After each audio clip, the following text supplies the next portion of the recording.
করে আসছেন না, এটা হচ্ছে আমাদের তার পরবর্তী মানে পরবর্তী ক্ষেত্রে আমাদের একটা সাবজেক্ট যেটার মধ্যে আমরা কি করবো, আমরা অ্যাডভান্স লেভেলের কিছু মেশিনারিজ নিয়ে কথা বলবো। হ্যাঁ, আপনাদের ইয়েতে পোর্টালে অলরেডি হচ্ছে ইয়েটা কোর্স আউটলাইনটা দেওয়া আছে, ওখান থেকে সবাই একটু দেখে নেবেন। এখানে একটুখানি প্রবলেম হচ্ছে মনিটরে, আমি যেহেতু আজকে ফার্স্ট ক্লাস, সেই ক্ষেত্রে হচ্ছে আমরা বেসিক্যালি এই কন্টেন্ট বা এই কোর্স রিলেটেড যে কন্টেন্টগুলো আছে সেগুলো নিয়ে বেসিক্যালি কী করবো, ডিসকাস করবো। তার আগে আসি হচ্ছে আমি যদি ফ্যাব্রিক 1 অ্যান্ড ফ্যাব্রিক 2 এর কথা বলি, আমাদের ফ্যাব্রিক 1 টার্মটা রিলেটেড ছিল কি নিয়ে, উইভিং নিয়ে। হ্যাঁ, আর ফ্যাব্রিক 2 টার্মটা রিলেটেড ছিল কি নিয়ে, নিটিং নিয়ে। মনে আছে তো? কিছু কিছু টার্ম কিন্তু আমাদের লাগবে। হ্যাঁ, উইভিং এর কিছু কিছু টার্ম কিন্তু আমাদের লাগবে, বেসিক কনসেপ্টটা ক্লিয়ার থাকতে হবে। সো উইভিং জিনিসটা কি ছিল, টু সেটস অফ ইয়ার্নের ইন্টারলেসমেন্টের মাধ্যমে আমরা যে ফ্যাব্রিকটা পাই সেটাই হচ্ছে আমাদের কি, ওভেন ফ্যাব্রিক, যেটা কিনা আমরা কি করি, উইভিং প্রসেসের মাধ্যমে পাই। ওকে, আর নিটিংটা ছিল কি, ওয়ান সেট অফ ইয়ার্নের ইন্টারলুপিং এর মাধ্যমে আমরা যে ফ্যাব্রিকটা পাই সেটা হচ্ছে আমাদের নিট ফ্যাব্রিক। এখন এই নিট ফ্যাব্রিকের ক্ষেত্রে আমাদের প্রসেসিংটা হচ্ছে কি, নিটিং। এখন আমি যদি আমাদের ফ্যাব্রিক ম্যানুফ্যাকচারিং 3 কোর্সটা হচ্ছে ইন জেনারেলি আমাদের ওভেন উইভিং এর কিছু অ্যাডভান্স মেশিনারিজ নিয়ে, উইভিং এর কিছু অ্যাডভান্স মেশিনারিজ নিয়ে। এখন আমি যদি আপনাদেরকে আইডিয়া দিই, আসলে ফার্স্ট ক্লাসের জন্য আমি খুব বেশি কি ডিটেল দ্বারা যাচ্ছি না, বাট কনসেপ্টটা সম্পর্কে একটু আইডিয়া দিই। যেমন ওভেন ফ্যাব্রিক, হ্যাঁ, ওভেন ফ্যাব্রিক কোথায় প্রডিউস হয়, ওভেন ফ্যাব্রিক প্রডিউস হয় হচ্ছে লুমে, রাইট? ওভেন ফ্যাব্রিকটা আমরা পাই হচ্ছে লুমে। এখন এই লুম আমরা তো ফ্যাব্রিক 1 এর পড়েছি, রাইট? লুমের কিছু কি ছিল, ক্রস সেকশনাল ভিউ ছিল, লুমের প্রাইমারি মোশন ছিল। এই ফিগারটা দেখেন তো, পরিচিত মনে হয় কিনা? এটা আসলে কিছুই না, একটা লুমের ক্রস সেকশনাল ভিউ। এটা হচ্ছে আমাদের উইভার্স বিম, যেখান থেকে আমাদের ওয়ার পিয়ারটা কি হচ্ছে, পাস হচ্ছে এবং ব্যাকরেস্ট রোলারের মধ্যে দিয়ে যায়। এই জায়গাটাকে আমরা কি বলি, এখানে যে প্রসেসিংটা হয় সেটা হচ্ছে ওয়ার পিয়ারটাকে জাস্ট দুই ভাগে ভাগ করে দেওয়া, এটা হচ্ছে কি, শেডিং। এখন এই যে ওয়ার পিয়ারটাকে দুই ভাগে ভাগ করে দেওয়া হয়েছে, দেন এটার মধ্যে একটা ওয়েভ টেরিয়ান পাস করানোকে বলা হয় কি, পিকিং। এগুলো কিন্তু অলরেডি আপনারা পড়ে আসছেন, আমি জাস্ট একটা রিভিউ দিচ্ছি। যেহেতু ফ্যাব্রিক ম্যানুফ্যাকচারিং 3 অবশ্যই আপনারা কি ফ্যাব্রিক 1 এবং ফ্যাব্রিক 2 কমপ্লিট করে আসছেন, বাট একটা রিভিউ করতেছি কারণে, কারণ নেক্সট ক্লাসগুলো থেকে আমাদের এই সম্পর্কে ইন জেনারেল কথা একদম জানা থাকতে হবে। না, জাস্ট রিভিউ করে দিচ্ছি। সো ওয়েভ টিয়ারটাকে শেডের মধ্যে দিয়ে পাস করাটা হচ্ছে কি, পিকিং। এখন এই যে ওয়েভ টিয়ারটাকে আমরা শেডের মধ্যে দিয়ে পাস করে দিলাম, দেন এটাকে কি করতে হবে, এখানে অ্যাডজাস্ট করে দিতে হবে, রাইট? যেই পয়েন্টে আমরা এটাকে অ্যাডজাস্ট করি সেটাকে বলা হয় ফেল অফ দ্য ক্লক। এই যে ওয়েভ টিয়ারটাকে আমরা ফেল অফ দ্য ক্লকের সাথে অ্যাডজাস্ট করে দিলাম, এটাকে বলা হয় কি, বিটিং। দেন এইটা কি, এটা হচ্ছে আমাদের ফ্যাব্রিক, এটা ফর্মলেস রোলারের মধ্যে দিয়ে আমাদের ক্লক রোলারে কি হলো, চলে আসলো। সো এইটা হচ্ছে একটা লুমের ক্রস সেকশনাল ভিউ। এটা অলরেডি আমরা ফ্যাব্রিক 1 পড়ছি। এন্ড এখানে যে লুমটা দেয়া আছে সেটা কি, সেটা হচ্ছে কনভেনশনাল লুম। বাট এখন কিন্তু ফ্যাক্টরিগুলোতে কি করা হয়, হ্যাঁ, মডার্ন কিছু লুম ব্যবহার করা। এখন আসলে হচ্ছে মডার্ন লুম জিনিসটা কি,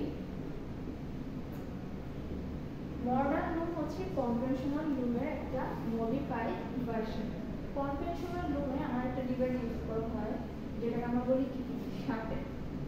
শাটেলটা কি করে, এই যে পিকিং এর কাজটা করে। তার মানে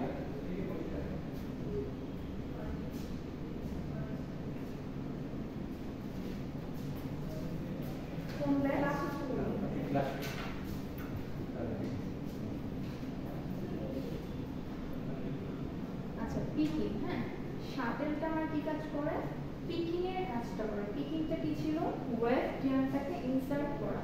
শাটেল হচ্ছে বেসিক্যালি একটা ডিভাইস যেটার মধ্যে আমার কি থাকে, ওয়েভের ইয়ার্ন থাকে। দ্যাট মিন্স শাটেলটা যখন এক প্রান্ত থেকে আরেক প্রান্তে যায় তখন ওয়েভ ইয়ার্নটা কি হয়, এক প্রান্ত থেকে আরেক প্রান্তে চলে যায়, সেটাকে বলা হচ্ছে পিকিং। এখন আমাদের মডার্ন লুপটা হচ্ছে বেসিক্যালি কি, shuttle less loop. That means যে লুপগুলোতে আমাদের শাটল থাকবে না। এখন শাটল থাকবে না মানে কি, ওখানে আমরা ওয়েভটিয়ার ইনসার্ট করব না, অবশ্যই ওয়েভটিয়ার ইনসার্ট করব, বাট ওয়েভটিয়ার ইনসার্শনটা হবে কিসের মাধ্যমে, একটা মডিফাইড ভার্সনে। দ্যাট মিন্স একটা ডিফারেন্ট কোনো ইকুইপমেন্টের মাধ্যমে, অথবা লুপে এমন কোনো মেকানিজম থাকবে যেটার মাধ্যমে আমরা কি করতে পারবো, ওয়েভ ট্র্যাকটাকে ইনসার্ট করতে পারবো। ক্লিয়ার? এতটুকু পর্যন্ত ক্লিয়ার?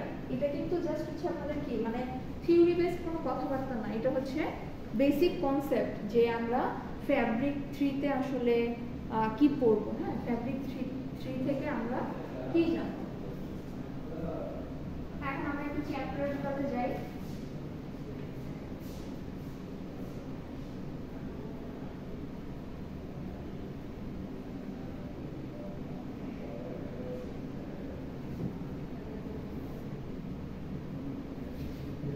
প্রথমে আমাদের 1 নাম্বার চ্যাপ্টার যেটা আছে সেটা হচ্ছে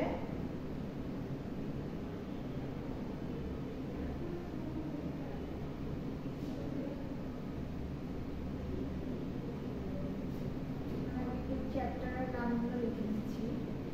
এখানে মনে হয় আমাদের প্রবলেম হতেছে।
চ্যাপ্টারগুলো এগুলো কিছু আপনার মানে সাবডিভিশন থাকবে, যেমন ডেভেলপমেন্ট অফ শাটল বেস লুমে আমরা যদি হচ্ছে যেটা সম্পর্কে জানতে পারবো, যে আজকে বললাম যে শাটল বেস লুম কোনগুলো, মডিফাইড ভার্সনগুলো যে লুমের মধ্যে শাটলটা থাকবে না সেটাই হচ্ছে শাটল বেস লুম। এবং কেন আসলে ডেভেলপমেন্টে আসলো, কেন আমরা এটাকে ডেভেলপ করলাম বা কেন মডিফিকেশনটা আসলো, সেটা আমরা নিজে কি করতে পারবো, এই চ্যাপ্টারে জানতে পারবো। দেন হচ্ছে আমাদের এই শাটল বেস লুম আসলে কোনগুলো, হ্যাঁ এটার ক্লাসিফিকেশন সম্পর্কে জানতে পারবো। দেন হচ্ছে আমাদের যে এই শাটল বেস লুমগুলোর ক্ষেত্রে ইয়ার্ন প্রিপারেশনগুলো আমরা কিভাবে করে থাকি সেটা সম্পর্কে জানতে পারবো, এবং ইন্ডিভিজুয়ালি প্রত্যেকটা লুমের ক্ষেত্রে এগুলোর প্রিন্সিপাল সম্পর্কে জানতে পারবো। ওকে, আর এখানে যে লুমের নামগুলো আমরা দেখতে পাচ্ছি, মাল্টিফেস লুমও আছে, হ্যাঁ প্রজেক্টার, গ্র্যাপিয়ার, ইয়ার জেট, ওয়াটার জেট, এই প্রত্যেকটাই হচ্ছে কি আমাদের মডার্ন লুম। প্রত্যেকটা হচ্ছে আমাদের মডার্ন লুম। দেন হচ্ছে আমাদের একটা টার্ম আছে সেলভেজ, যে ফ্যাব্রিকের সাইডের অংশটুকুকে আমরা জানি যে কি বলা হয়, সেলভেজ বলা। দেন হচ্ছে আমাদের জ্যাকব বিল্ডিং আছে, এরপর ফ্যাব্রিক ফলস আছে, এটাও হয়তো অলরেডি আপনারা ফ্যাব্রিক 1 এবং 2 তে পড়েছেন, বাট কিছু ফ্যাব্রিক ফলসের আরো প্রপার্টি অ্যান্ড এই ক্ষেত্রে যে প্যারামিটারস গুলো কাজ করে সেগুলো সম্পর্কে আছে। দেন ম্যাথমেটিক্যাল কিছু টার্ম আছে, ফ্যাব্রিক ফলসে উইভিং এবং মেকিং রিলেটেড দুইটা ফলকে আসলে কি করা হবে এখানে দেখানো হবে। ওকে, মোটামুটি আমরা কি করব ইনশাআল্লাহ এই চ্যাপ্টারগুলো আমরা করব আর কি। ওকে, আর এছাড়া আমাদের আউটলাইনে হাউস থিওরি রিলেটেড টার্মগুলো দেওয়া আছে। এখন আসলে হচ্ছে আমরা মার্কস ডিস্ট্রিবিউশন নিয়ে একটু কথা বলি। অলরেডি হয়তো আপনারা জানেন থিওরি এবং ল্যাব দুইটার ক্ষেত্রে আসলে বলবো।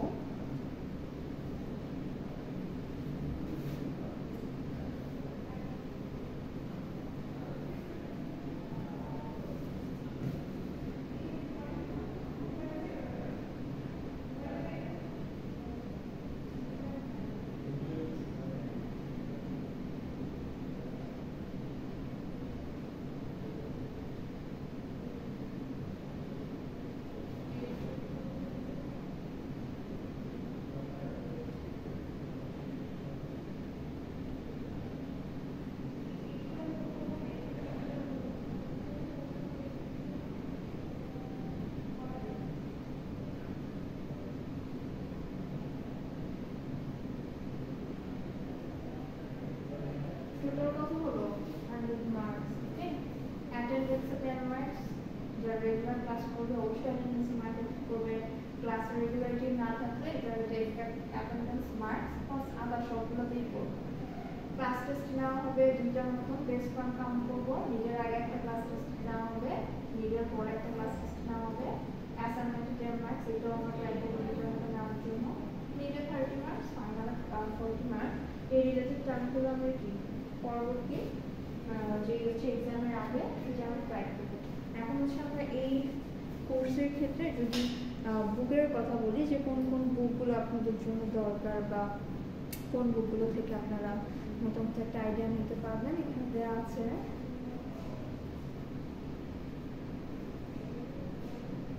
Weaving reference books of textile technologies, দেন হচ্ছে হ্যান্ডবুক অফ উইভিং। ওকে, এই যে রেফারেন্স বুকগুলো এখানে দেওয়া আছে। আচ্ছা, আজকে যেহেতু ফার্স্ট ক্লাস, আমরা হচ্ছে নেক্সট টার্মগুলোর ক্ষেত্রে নেক্সট ডেগুলো থেকে আর কি হচ্ছে আমরা কি করবো, আমাদের যে চ্যাপ্টারগুলো আছে চ্যাপ্টার ওয়াইজ সেগুলো শুরু করে দিই। আচ্ছা, আমি এখন একই সাথে ল্যাবের একটা ব্রিফিংস দিয়ে দিই।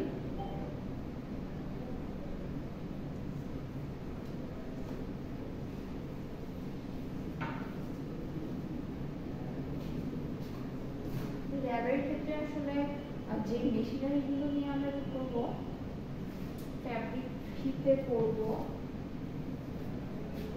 ল্যাবের ক্ষেত্রে আমরা কি করবো, সেই এক্সপেরিমেন্টগুলো নিয়ে আরম্ভ করবো। ফ্যাব্রিক 3 ল্যাবের ক্ষেত্রে আমাদের কিছু লিমিটেশনস আছে। আমরা জানি যে এই মেশিনারিজগুলো আসলে আমাদের ল্যাবে এখন অ্যাভেলেবল না। এটার রিজন আছে, রিজনটা মানে র্যাপিয়ার রুমটা আছে আমাদের। এটা হচ্ছে এটার অ্যাভেলেবিলিটি আসলে ফ্যাক্টরিগুলোতে অ্যাভেলেবল, এবং অনেকেই হচ্ছে আমাদের সাথে কিসে দিয়েছিলেন, ডিটিজিতে গভর্নমেন্ট সুবিধাগুলো, ওখানে কিন্তু এই মেশিনারিজগুলো অ্যাভেলেবল ছিল এবং আমি কিন্তু নিজে মার্কেটে দিয়ে দিয়েছিলাম। এই সময় এর মধ্যে হচ্ছে আমরা আবার সেমিস্টারে একটা ইন্ডাস্ট্রিয়াল ভিজিট বা এই ধরনের কোনো এক্সিবিশন হলে যাবো, যেখানে কিনা আমরা এই মেশিনারিজগুলো সম্পর্কে আরো ভালো জানতে পারবো। এছাড়াও আমি হচ্ছে চ্যাপ্টার ওয়াইজ প্রত্যেকটা ক্লাসেই ট্রাই করবো আপনাদের কিছু ভিডিওস দেখানোর জন্য, যেখান থেকে আপনারা মোটামুটি আইডিয়া পেয়ে যাবেন। ওকে, তো আমরা হচ্ছে যে এক্সপেরিমেন্টগুলো থাকবে আর কি ওগুলো আমি বলে দিচ্ছি। একটু আগে যা মেনশন করলাম তাই।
আমরা এই কোর্সে দেখব।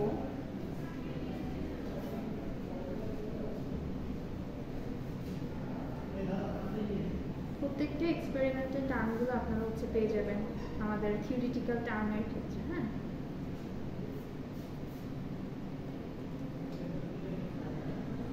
ক্লাসগুলোতে প্রপারলি অ্যাক্টিভ থাকতে হবে, যেহেতু আমাদের মেজরেবল কোর্স। হ্যাঁ, এখন আমরা হচ্ছে ল্যাবের আমাদের মার্কস ডিস্ট্রিবিউশনটা নিয়ে কথা বলি।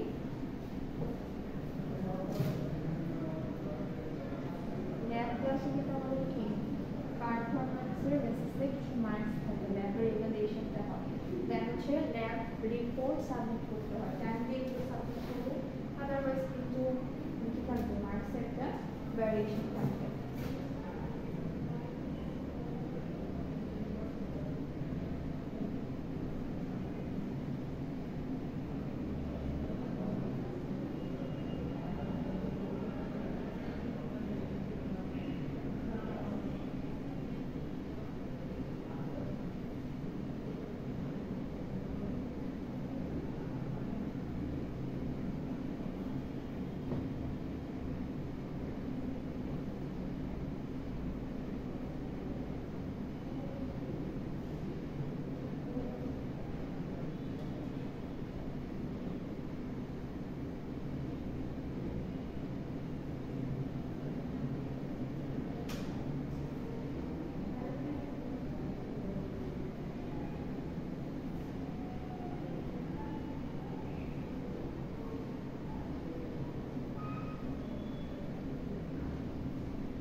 এটা হচ্ছে আমাদের ল্যাবের ক্ষেত্রে মার্কস ডিস্ট্রিবিউশন, অ্যাটেন্ডেন্স যেটা বললাম যে ক্লাসে রেগুলার প্রেজেন্ট থাকলে অ্যাটেন্ডেন্স ফুল মার্কস পাবে।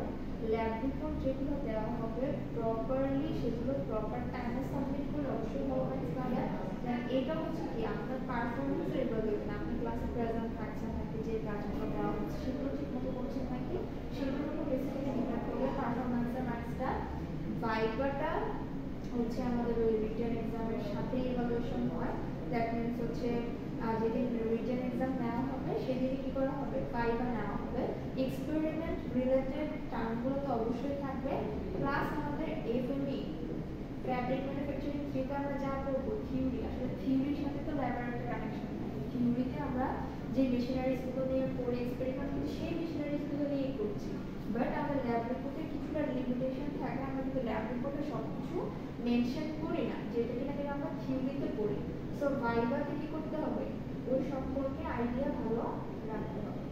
রিটেন এক্সাম গেল, রিটেন এক্সামে আপনাদের কিছু কি এক্সপেরিমেন্ট, একটা এক্সপেরিমেন্ট লিখতে দেওয়া হবে, প্লাস কিছু শর্ট কোয়েশ্চেন থাকবে। মানে আমি আসলে একটা এক্সপেরিমেন্টে 30 বা 40 মার্কস ওরকম আমি পার্সোনালি দেই না, সেক্ষেত্রে এক্সপেরিমেন্টের সাথে কি করা হয় কিছু শর্ট কোয়েশ্চেনও দেওয়া হয়। আর এটা হচ্ছে কি ডিপেন্ডেবল, আমি এমনও করতে পারি যে একই সাথে এখানে আসলে 40 মার্কসের একটা এক্সাম নিতে পারি, যেখানে কি থাকবে কুইজের 10 মার্কসটা থাকবে, এছাড়া কিছু শর্ট কোয়েশ্চেন আর রিটেনের 30 মার্কস থাকবে, এইভাবেও নিতে পারি। অথবা হচ্ছে দেখা গেল যে আমি ল্যাবের জন্য একটা প্র্যাকটিক্যাল কোনো কাজ অ্যাসাইনমেন্ট আকারে দিয়ে দিলাম, সেটাকেও আমি করতে পারি 10 মার্কস রাখতে পারি। এটা আসলে ডিপেন্ডেবল, এটা অবশ্যই আপনাদের কি করা হবে, জানিয়ে দেওয়া হবে। ঠিক আছে, সো ওভারঅল এটাই ছিল আমাদের ল্যাবের আউটলাইন। ইনশাল্লাহ আমরা কি করব, নেক্সট ক্লাস গুলো থেকে আমরা হচ্ছে এক্সপেরিমেন্টাল টার্মগুলোতে চলে যাব।